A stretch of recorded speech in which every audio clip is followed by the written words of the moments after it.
ឈ្មោះជាកូនស្រីគេថាទុនខ្សោយគ្មានពេលហើយនៅក្នុងជីវិត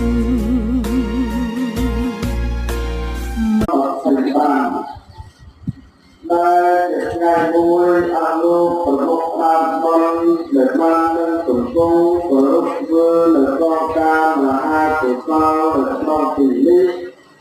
ដែលអាចធ្វើឲ្យជាបនតែតែណានុប្រទានសម្រាប់គួរ7ថ្ងៃដើម្បីឲ្យទៅបនកុសលទាំងអស់នោះ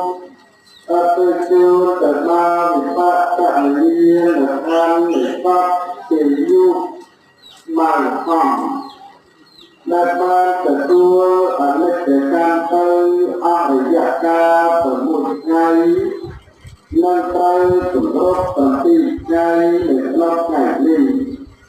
ជាក់ស្ដែងនៅក្នុងកងការបនកុសលនេះ